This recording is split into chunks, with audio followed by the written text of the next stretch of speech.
So, Star Trek Beyond came out today, and this is like my 20th video, isn't it? 20th video today. I'm sorry about that. Once Comic Con and all that stuff cools down, we won't be doing tons. So, let's do a quick review on Star Trek Beyond, shall we? I think you're underestimating humanity. Hold on to something! Fire at will! Do it! Do it!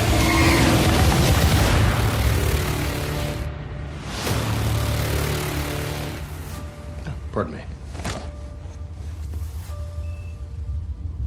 He likes that scene. So, yes, this is the 50th anniversary film for the Star Trek series. Big disclaimer right off the bat. No Lucille, pun intended. I was actually, no, I'm just kidding. So, I'm not a huge Star Trek fan. I'm not. And for those of you who go, oh, he's a Star Wars fan, I'm not a big Star Wars fan. I don't know why. I just never liked either of the two the way that most people do. So, my review for this movie is going to be difficult. Because I'm trying to retain a positive, going in, clear-minded, open-minded, kind of standpoint for this, but I just didn't find much enjoyment in it, and maybe that's just my bias against Star Trek. Maybe that's just the fact that I didn't think it was a well-written movie. Here's my problems with it, and tomorrow I will be filming the 4th episode of Conflict of Interest podcast. If you guys want to check that out, I will definitely promote it tomorrow. But for now, I'm just going to do a quick review because I don't want to get in-depth in it twice like I usually do.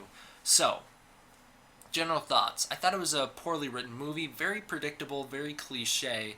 Once you figure out some of what the story starts to reveal itself within the first 10 minutes, not probably more than 10, probably it takes 20 minutes to get going. Once the movie reveals itself in the first 20 minutes, you know exactly what's going to happen the whole thing out. You know exactly how it's going to go from there. I mean, you could sort of tell from start to end where it was going to go, but there are some twists in the way. There's a really good cameo, and I don't know, I don't want to use this word strongly, cameo, from Leonard Nimoy in this movie, who of course passed away. Very sad for most Star Trek fans. Very sad in general. Passed away early last year. Yeah, very, very sad. Not early. He passed away mid last year. So, yeah, they do pay him tribute in this movie. They do pay original series Spock some tribute. There's a good tribute at the very end of the movie of the entire original series cast.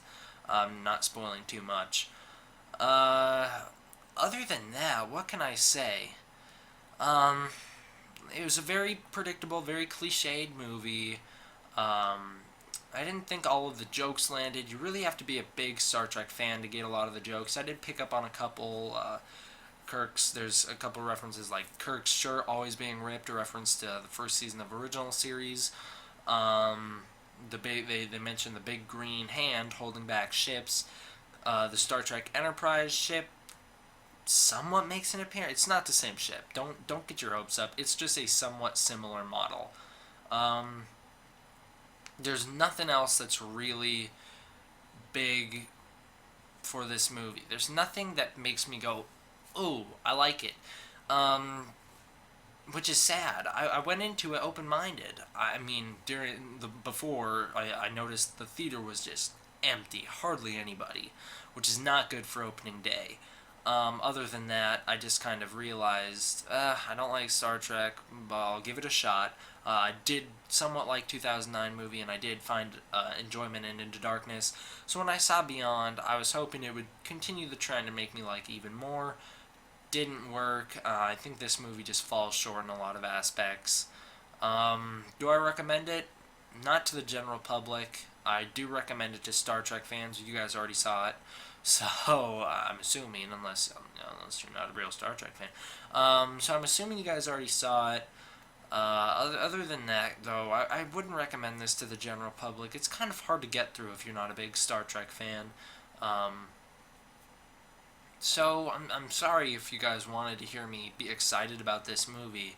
I just I'm not a big fan of the series, and this one is definitely one of the reasons why. I just don't find it entertaining.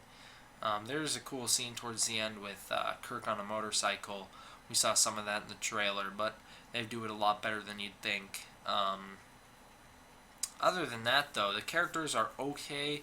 Very confusing motives for the villain. The whole villain storyline is very confusing. Don't get your hopes up for a good, memorable villain. In all honesty, guys, I'm already starting to forget this movie, and I've only seen it a couple hours ago, so pass on it if you're not a big Star Trek fan. How many stars out of 5 would I give it? 2.5 stars out of 5. That's me as a general moviegoer. My family, who's all big Star Trek fans, they would all give it 5 out of 5, 10 out of 10. I'm just not one of them. So, sorry guys, if you guys came here to hopefully hear someone be excited about this movie, you came to the wrong channel. I'm sorry.